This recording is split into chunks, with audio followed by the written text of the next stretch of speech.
Good morning, all of you. Welcome to class of electricity and magnetism. We are doing applications of Gauss theorem. So in the last lecture, we discussed electric field at a point due to just a charge present, electric field due to line charge density, and we also discussed the concept when charges were in a spherical shell. ठीक है, तो हमने ये पढ़ा कि किसी भी point पर अगर हमने इलेक्ट्रिक फील्ड फाइंड करनी है तो उस पॉइंट से क्रॉस होता हुआ we draw a Gaussian surface. Okay, so अब हम डिस्कस करते हैं सॉलिड स्फेयर के केस में. So there is a solid sphere of charge, यानी कि चार्जेस से भरा हुआ एक सॉलिड स्फेयर है. समझ लो if you have a ball and that entire ball is filled with charges, तो अब ऑब्वियसली उसकी इलेक्ट्रिक फील्ड होगी. And again we have to find the value at point P. और वो P पॉइंट जो है it can be anywhere. It can be outside the sphere, it can be inside the sphere, it can be on the surface of sphere. So first case ये कि अब ये है आपके पास sphere of charge. It's a solid sphere of charge. तो sphere कैसा object है? Is it two dimensional object, one dimensional object और थ्री डायमेंशनल ऑब्जेक्ट? वेल, जो स्फेयर है this is three dimensional object. So three dimensional means we have volume charge density available. तो जब भी charges किसी volume को occupy करते हैं then we talk about volume charge density. जब चार्जेस किसी लाइन को ऑक्यूपाई करते हैं we talk about line charge density. जब चार्जेस किसी सरफेस को ऑक्यूपाई करते हैं, किसी एरिया को, then we talk about surface charge density. So here we will talk about volume charge density. So उसका फॉर्मूला है चार्ज अपॉन वॉल्यूम. अब वॉल्यूम किसका यूज करेंगे? जिस टाइप का हमारे पास यू कैन से जो ऑब्जेक्ट अवेलेबल है, जो जिसमें चार्जेस हैं, उसकी शेप क्या है? So its shape is of a sphere. तो स्फेयर का वॉल्यूम क्या होता है? 4πr³/3. और ये कैपिटल आर क्या है? It's the radius of sphere. तो अगेन आपको ये ध्यान में रखना है that capital R is the radius of sphere and small r is what? It is the distance between center O of the sphere and point P at which you want to find the electric field. ठीक है, तो जो centre है, हम ये कह रहे हैं कि ये हमारा जो एंटायर बॉल है, ये जो आप देख रहे हो, ये सारी जगह पॉजिटिव चार्ज है, राइट? तो ये पूरा का पूरा स्फेयर है पॉजिटिव चार्जेस का. बट स्टिल हम हमेशा जो भी डिस्टेंस मेजर करना है, जबकि चार्जेस तो हर जगह प्रेजेंट है, बट हम हमेशा distance from the centre measure करते हैं because that gives us better measurement. Okay, so तभी हम हमेशा एक पॉइंट O ले लेते हैं इन द सेंटर. तो O से P तक का distance is your small r और जो स्फेयर का रेडियस है that is your capital R. So now we have Q is equal to 4π/3r³ rho. So first case is when your point P lies outside the sphere. So again we will use Gauss theorem which states surface integral of E dot ds is equal to Q by epsilon naught. Ab here you can see that your E vector E and this area vector ds both are in same direction. ठीक है, तो हर बार हम ये नहीं लिखेंगे कि E ds cos theta and E and ds they are parallel to each other, they are in the same direction. तो ये just by figure ही हमें idea लग जाता है that both are in same direction. So either you can mention here that since E vector E and vector ds both are in same direction, so our theta is how much? So theta here is 0 degree. So that means we have E dot ds as E ds cos 0 degree, which will be simply EDS.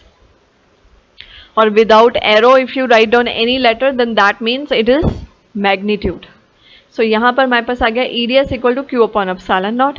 Again this your electric field is constant. हम electric field को constant ही मानकर चल रहे हैं through out. हमने कहीं भी ये नहीं लिखा that it is varying. ठीक है ना? जब से हमने जो लास्ट लेक्चर में we started doing this application of Gauss theorem, उसमें हम स्टार्टिंग से ही we are considering that our electric field is constant, it has a uniform value. So If something is constant, we can bring it outside the integral. अब ds बचा with in the surface integral, तो surface integral of ds, तो ये आपको देगा area, ठीक है। लेकिन अब ऑब्जेक्ट कैसा है, स्फेयर, तो किसका एरिया देगा, स्फेयर का area. So here we have E dot 4 pi r square. So जो भी ऑब्जेक्ट है उसी का area. So if it is cylinder, तो सिलेंडर का एरिया क्या होता है, सिलेंडर का area pi r square l. Okay, so if it is sphere, then sphere का area which is 4 pi r square. If it is hemisphere, तब hemisphere का area 2 pi r square. सो all आपकी जैसा figure वैसा ही उसका formula you will use. So this gives us E is equal to Q upon 4 pi epsilon naught r square. Further हमने यहाँ Q को मेंशन किया है in terms of volume charge density. So our Q is 4 pi r cube upon 3 rho. So remember again, this capital R is radius of sphere. और यहाँ पर ये जो आया है small r, this is the distance between this center O and point P. So maximum लोग इसी में mistake कर देते हैं कि instead of small r they write down capital R and instead of capital R they write down small r. But make sure कि यहाँ पर हर एक symbol, हर एक letter का अपना meaning है and you just cannot change it unless you specify it, ठीक है। So हमने Q की वैल्यू सब्सटीट्यूट कर दी। So on solving we get r cube rho upon 3 epsilon naught r square. अब ये जो भी स्फेयर होगा उसका रेडियस भी फिक्स होगा, वॉल्यूम चार्ज डेंसिटी भी फिक्स होगी।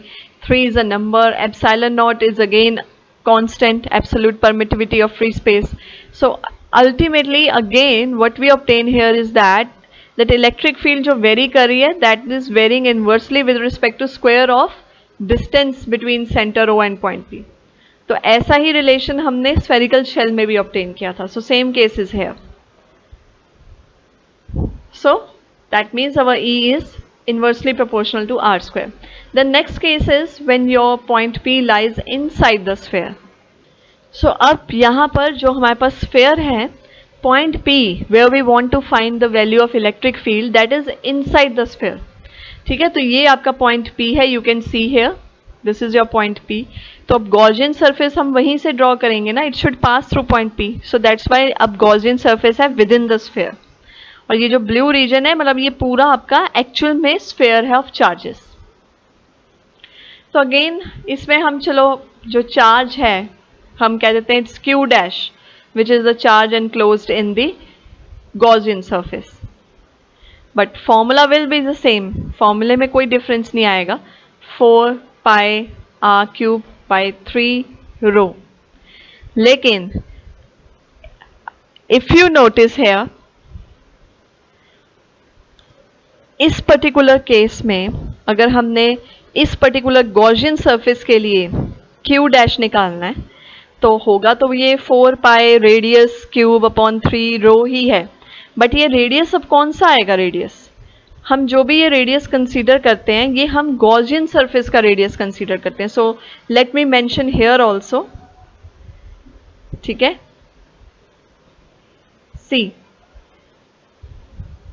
because we are saying कि Q dash is charge enclosed by Gaussian surface, okay?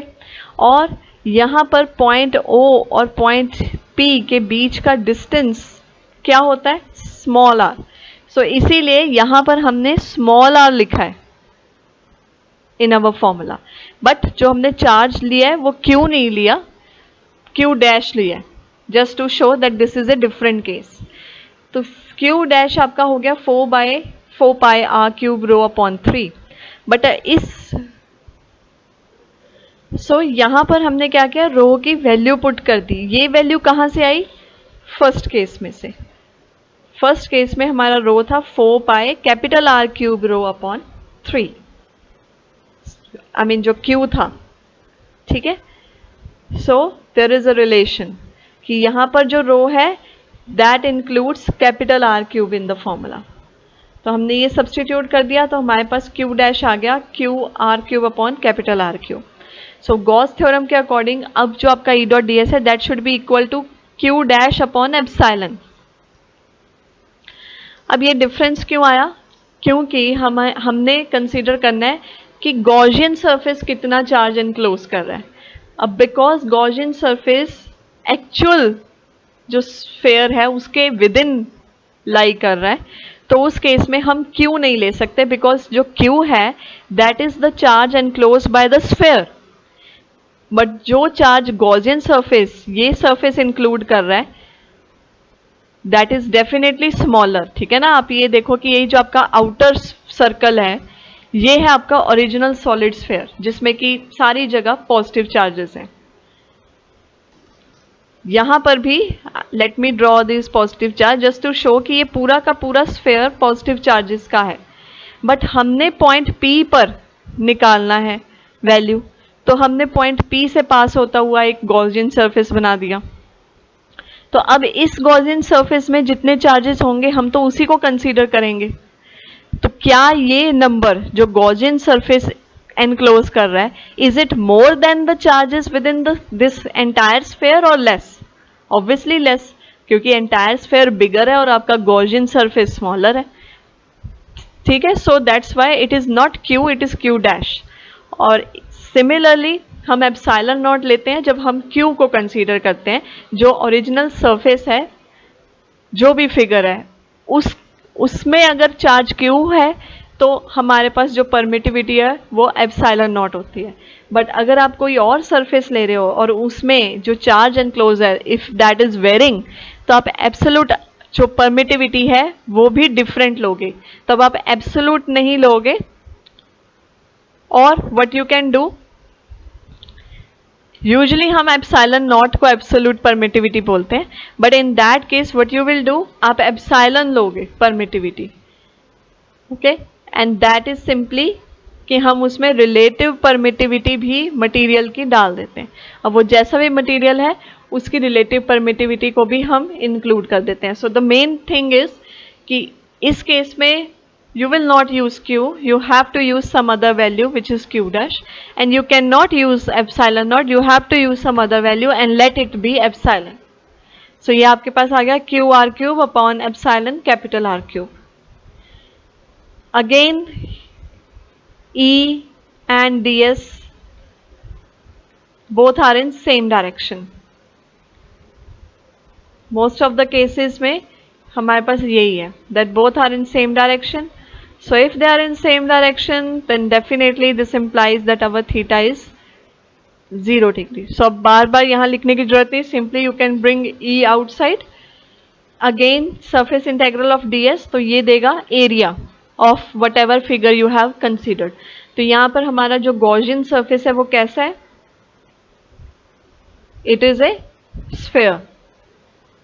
So that's why we will consider the area of sphere, which is 4 pi r square. तो अब हम substitute करेंगे and we get E is equal to Q R upon 4 pi epsilon naught epsilon R R cube. और जो आपकी equation 1 थी which actually gives the formula of original volume charge density, हम इसको यूज कर लेंगे। ठीक है, so we will use this formula in our equation 4th, जो ये इक्वेशन है। तो हमने Q की जगह सब्सटीट्यूट कर देना है। Q की जगह सब्सटीट्यूट किया, हमारे पास आ गया 4 pi capital R cube upon 3 रो।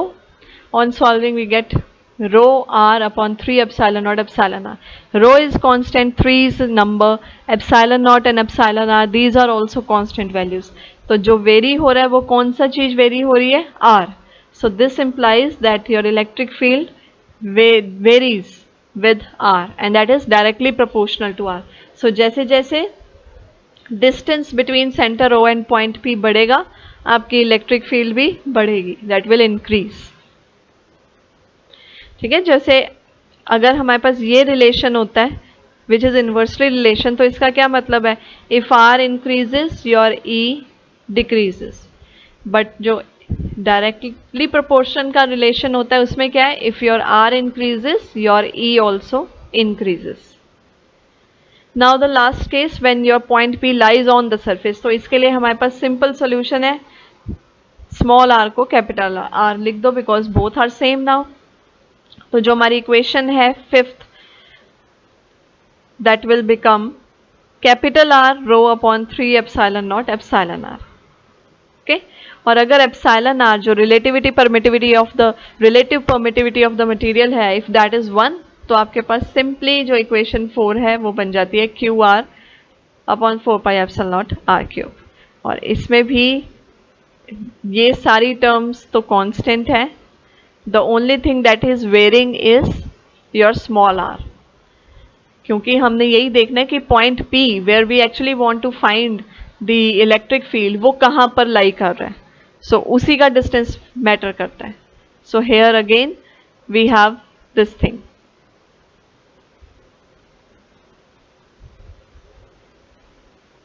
तो अब इन सारे केसेस को if we have to plot तो वो कैसे बनेंगे?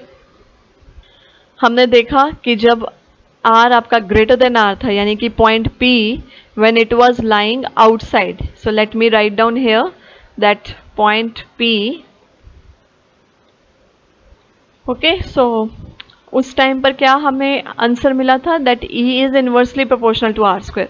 तो इसका मतलब जैसे जैसे R इंक्रीज करेगा योर E विल डिक्रीज, तो इसीलिए here we have shown this thing। ठीक है, ये जो येलो कर्व है that shows that as your R increases your electric field decreases।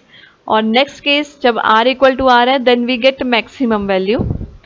But जो हमारा थर्ड केस था when P is lying inside the sphere, तब हमें क्या मिला, that E is directly proportional to R। तो इसका क्या मतलब है, जैसे जैसे R इंक्रीज होगा our E will also increase। So इसलिए ये हमें मिल गया एक straight line graph. So this is how we can combine all these three cases. अब नेक्स्ट पढ़ते हैं, this is electric field due to an infinite thin sheet of charge.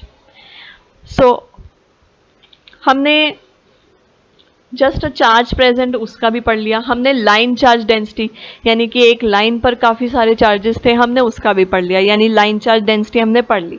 हमने स्फेरिकल शेल या स्फेयर में चार्जेस प्रेजेंट है उसको भी पढ़ लिया, यानी कि हमने वॉल्यूम चार्ज डेंसिटी भी पढ़ ली। Now is the turn of surface charge density, क्योंकि हमने कहा है कि there is infinite thin sheet. तो थिन शीट का क्या मतलब है कि जो शीट की थिकनेस है वो बिल्कुल नेग्लिजिबल है, ना के बराबर। ठीक है, बिकॉज अगर थिकनेस भी आ जाए किसी चीज में तो फिर वो 3 डायमेंशनल ऑब्जेक्ट बन जाती है, it becomes more like a volume. But we are saying that the sheet is infinite thin sheet, so it means उसकी जो थिकनेस है वो बिल्कुल ऑलमोस्ट जीरो है। So it is simply a 2 dimensional thing. एक शीट है, sheet पर charges हैं, सो दैट मीन्स कि अब हमारे पास एक सरफेस है where charges are present, so we will consider surface charge density. ठीक है, सो हमें just by definition, just by this title हमें आइडिया लग जाएगा दैट हमने क्या यूज करना है। So obviously here we will use surface charge density which is represented by sigma. But still again we need a point P जिसपे कि हमने फाइंड करना है। तो हमने यहाँ पर जो पॉइंट P लेना है, अब वो पॉइंट P इस शीट के ईदर साइड हो सकता है। पॉइंट P यहाँ भी हो सकता है, यानी कि ये जो कैप बनाई है, ठीक है, यहाँ पर भी पॉइंट P हो सकता है, या फिर यहाँ पर भी पॉइंट P हो सकता है। So it can be on either side. आपने खुद चूज करना है कि आपने लेफ्ट हैंड साइड के लिए सॉल्व करना है या राइट हैंड साइड के लिए। So here we are saying कि जो पॉइंट P है that is at distance R। So distance तो फिक्स है और वो हम कहाँ से लेते हैं, हमेशा सेंटर से। सो ये शीट है और ये शीट का सेंटर है, और हमेशा हम डिस्टेंस पॉइंट का सेंटर से मेजर करते हैं। So that is your small r। Again अब पॉइंट P है तो हमें कोई ना कोई गॉसियन सरफेस बनाना पड़ेगा, और here we are making a cylinder again. तो लाइन चार्ज डेंसिटी में भी हमने सिलेंडर बनाया था और अब सरफेस चार्ज डेंसिटी में भी हम सिलेंडर ही बना रहे हैं। We want things to be symmetrical. तो ये जो पॉइंट है ये सिलेंडर के किसी एक कैप पे है, या तो राइट हैंड साइड वाली कैप पे है या फिर लेफ्ट हैंड साइड वाली। ओके, सो अगेन अब क्योंकि ये सिलेंडर है, so we have 3 surfaces. Surface S1 जो कि राइट हैंड साइड कैप को शो कर रहा है, surface S2 which is left hand side cap, and then this surface S3 जो कि इसके कर्व्ड पोर्शन को रिप्रेजेंट कर रहा है। अब हमने देखना है कि जो इलेक्ट्रिक फील्ड है, ठीक है, उसकी डायरेक्शन क्या है with respect to all these three surfaces. अब हमें पता है कि जो इलेक्ट्रिक फील्ड है that is always directed perpendicular to the plane of sheet.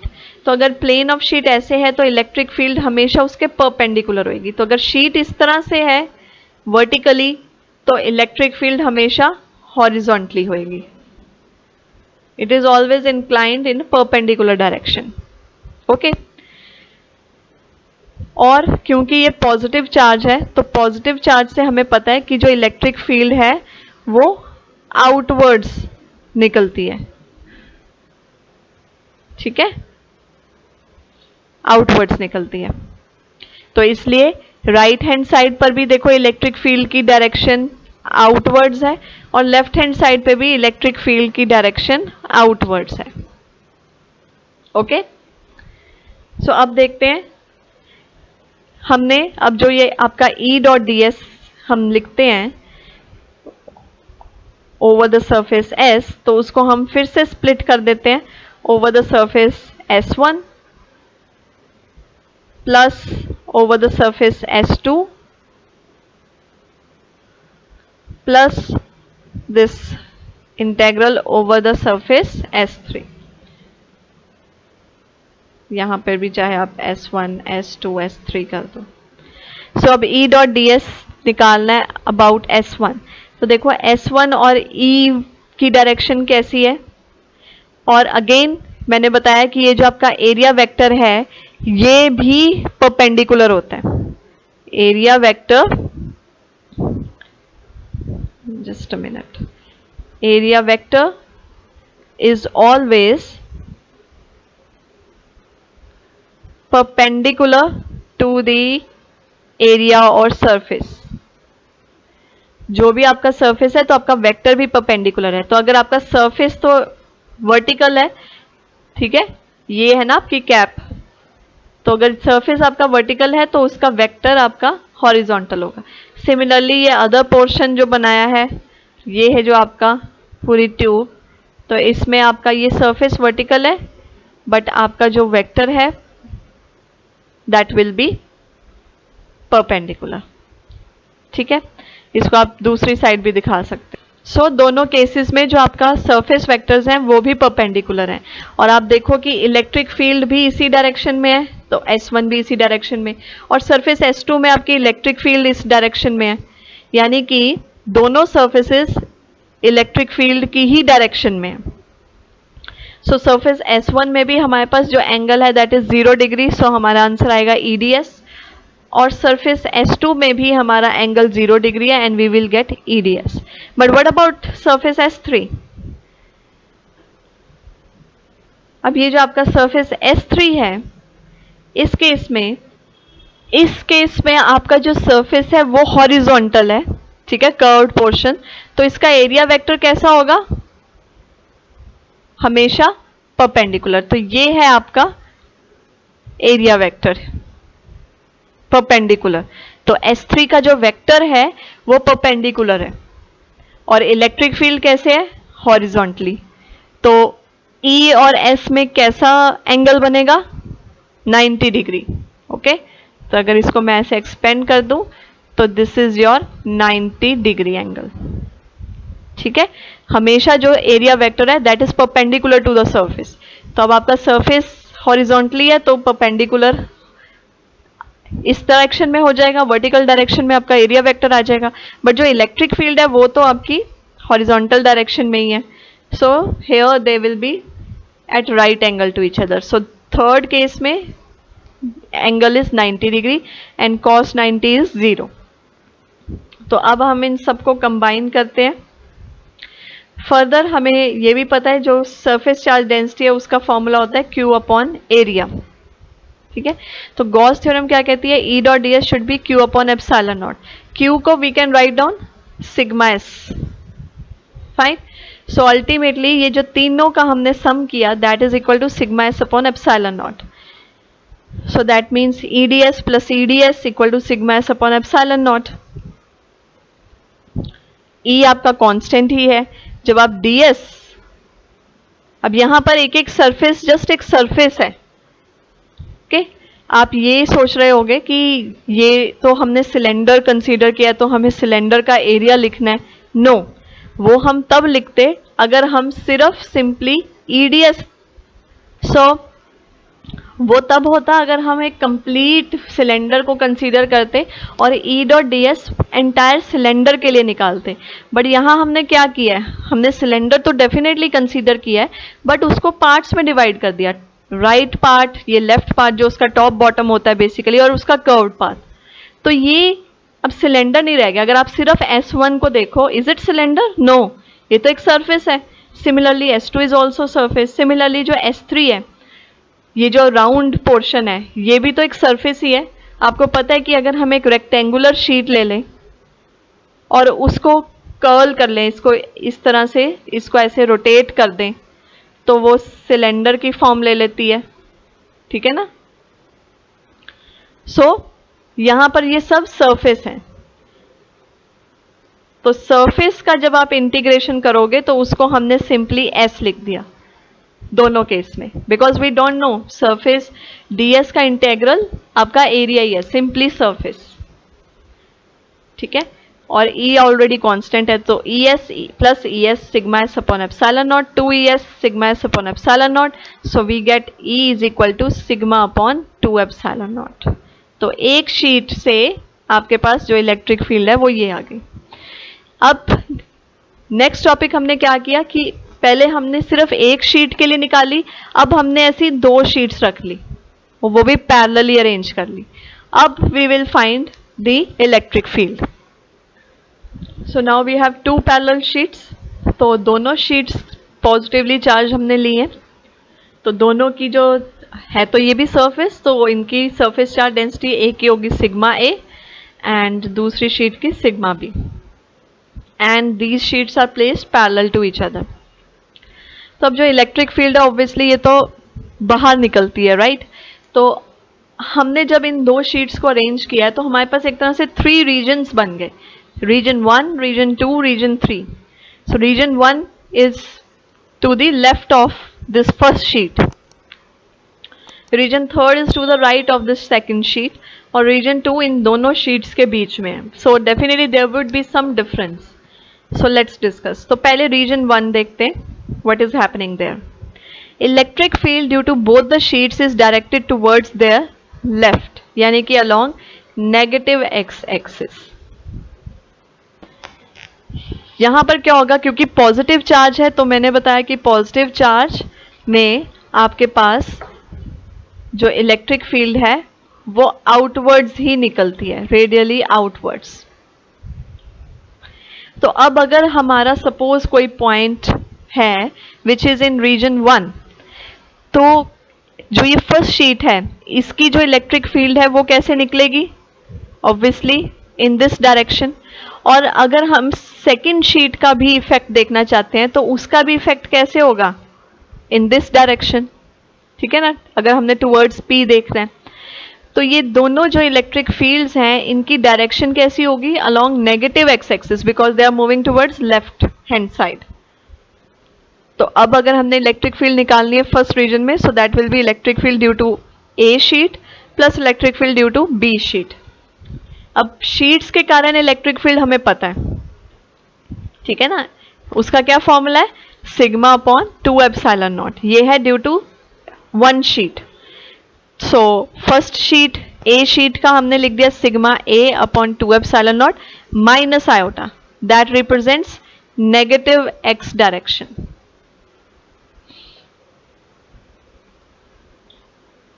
Okay, similarly हमने यहां पर भी लिख दिया, ये प्लस साइन है, plus sigma B upon 2 epsilon naught again minus iota cap, जो कि अगेन बताते हैं कि ये भी लेफ्ट हैंड साइड ही है. तो आपके पास अल्टीमेटली क्या आ गया? Minus of sigma A plus sigma B upon 2 epsilon naught I cap. तो अगर इसका मैग्नीट्यूड निकालें तो मैग्नीट्यूड में क्या होता है? हम मॉड ले लेते हैं. So that is basically mod. तो मॉड में जो नेगेटिव भी हो वो भी पॉजिटिव बन जाता है. So that's why that negative sign is removed और हमारे पास वैल्यू आ गई sigma A plus sigma B upon 2 epsilon naught. So that is fine. इसके बाद सेकेंड रीजन डिस्कस कर लेते हैं या थर्ड करें. चलो सेकेंड ही कर लेते हैं इन कंटिन्यूटी. सो सेकेंड रीजन में क्या होगा, अगर पॉइंट आपका, so let me first rub this. अब हम सेकेंड केस कर रहे हैं. सो अब अगर आपका पॉइंट पी रीजन सेकेंड में है और उस पर हमने इलेक्ट्रिक फील्ड निकालनी है due to both these sheets, तो क्या होगा, फर्स्ट शीट है जो ए शीट, इसकी इलेक्ट्रिक फील्ड ऑब्वियसली इधर को जाएगी, अब पॉइंट पी की तरफ, यानी कि राइट हैंड साइड जा रही है. और जो बी शीट है इसने भी पी की तरफ ही अपनी इलेक्ट्रिक फील्ड दिखानी है, तो वो जाएगी इस डायरेक्शन में. तो ये है आपका positive direction, positive x axis, और ये है नेगेटिव एक्स एक्सिस. तो अब हम अगर फॉर्मूला लिखें तो that will be again, formula तो वही है sigma A upon 2 epsilon naught sigma B. यहाँ प्लस साइन है प्लीज, ये बुक में बहुत मिस्टेक है. Sigma B upon 2 epsilon naught. But because A sheet की जो फील्ड है that has to move towards P, तो अगर पी पे जाना है तो उसको राइट हैंड साइड पे जाना पड़ेगा. तो राइट हैंड साइड की मोशन को हम पॉजिटिव कंसीडर करते हैं. So that's why we have used here only iota cap. But जो बी शीट है उसका इन्फ्लुएंस हमने पॉइंट पी पे निकालना है. So for that the field has to move in left direction, तो वो होती है हमारी नेगेटिव एक्स डायरेक्शन. तो उसके लिए हमने लिख दिया minus iota cap.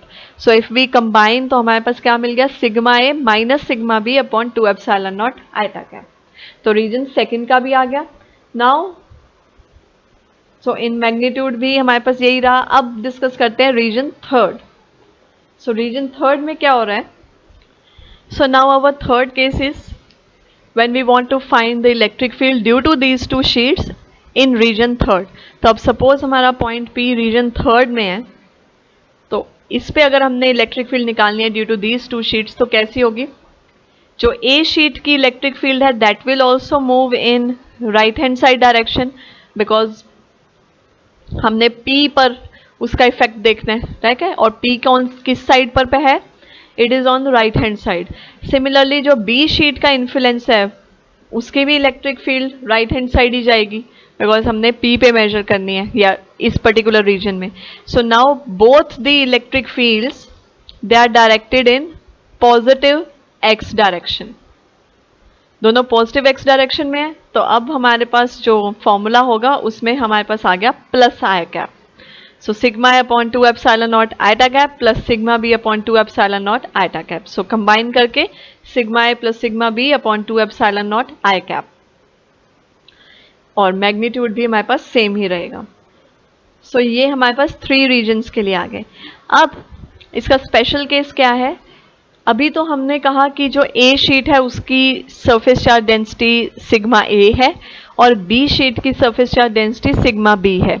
But if एक शीट की पॉजिटिव चार्ज डेंसिटी हो प्लस सिग्मा और दूसरी शीट की नेगेटिव चार्ज डेंसिटी हो माइनस सिग्मा, तब क्या होगा. So in the way we are saying कि दोनों का मैग्नीट्यूड सेम है. See one is sigma, another one is also sigma, but दोनों क्या, जो चार्ज डेंसिटी है दैट इज डिफरेंट. एक में पॉजिटिव चार्जेस हैं और एक में नेगेटिव चार्जेस हैं, ठीक है.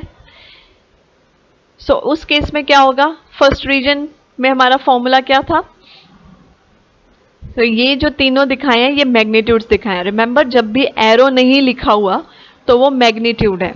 तो अगर आप देखो फर्स्ट रीजन में हमारे पास वैसे आंसर आया था माइनस साइन के साथ, बट मैग्नीट्यूड हमारा पॉजिटिव ही था. सो एक एक सिंबल को ध्यान से देखना है so that you can actually understand what is happening. So वो क्या है, sigma A plus sigma B upon 2 epsilon naught. तो अब ये हो गया आपका प्लस सिग्मा, ये हो गया आपका माइनस सिग्मा. तो obviously sigma minus sigma that will give you 0. Similarly जो आपका सेकेंड रीजन का आंसर था उसमें हमारे पास क्या था, sigma A minus sigma B upon 2 epsilon naught. ये तो हमारी थी इलेक्ट्रिक फील्ड, और जो मैग्नीट्यूड था वो था sigma A minus sigma B upon 2 epsilon naught. तो अगेन प्लस सिग्मा और ये माइनस सिग्मा. तो ये बेसिकली क्या हो गया, sigma minus of minus sigma upon 2 epsilon naught. So ये एड अप हो जाएगा। सो यहाँ पर हमारे पास आ जाएगा 2 sigma upon 2 epsilon naught, so that is sigma upon epsilon naught. तो यहाँ पर हमें आंसर मिल गया। अब थर्ड केस में क्या था, magnitude sigma A plus sigma B upon 2 epsilon naught. So that mean this is your plus sigma, this is your minus sigma. Again sigma minus sigma will give 0। तो इसका क्या मतलब है, अगर दो शीट्स हैं और दोनों के चार्जेस का मैग्नीट्यूड सेम है बट दोनों में अलग अलग चार्जेस हैं, एक में पॉजिटिव चार्जेस प्रेजेंट है और दूसरे में नेगेटिव चार्जेस प्रेजेंट है, तो तब इलेक्ट्रिक फील्ड कहाँ होगी, ना उसके लेफ्ट साइड, ना फर्स्ट शीट के लेफ्ट साइड में, ना सेकंड शीट के राइट साइड में, वो होगी in the middle of these two sheets. Okay, तो हमारे पास ये जैसे दो शीट्स हैं, तो ना तो आपकी इलेक्ट्रिक फील्ड फर्स्ट रीजन में होगी, ना आपकी electric field second region third region में होगी, it will be only present in second region. If one of the sheet is having positive charge and another sheet is having negative charge. So ये एक important result है हमारे पास। Okay,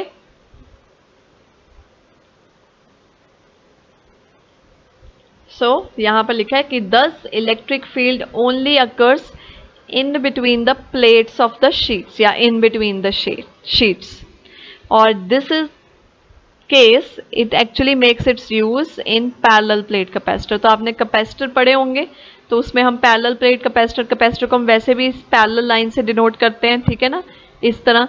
तो उसमें हम क्या कहते हैं कि जो भी चार्जेस हैं वो यहाँ स्टोर होते हैं, अंदर स्टोर होते हैं कैपेसिटर के।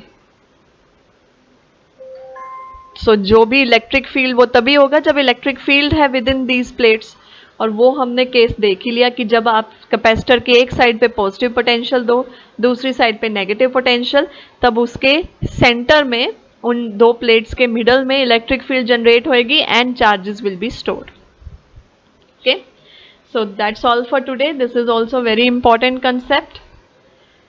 सो इन द नेक्स्ट लेक्चर, अब हमारे पास इस पर्टिकुलर चैप्टर का नेक्स्ट जो है that will be the last lecture of chapter 2.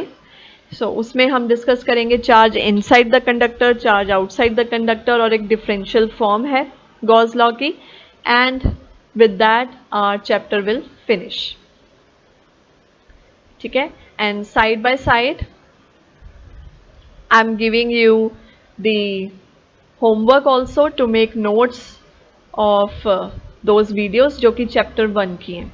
ठीक है, तो आपने उनके नोट्स प्रॉपरली प्रिपेयर करने हैं। So in the next lecture we will finish this chapter and after that we will start with our last chapter of the syllabus, chapter 3, potential, electric potential. Okay, thank you.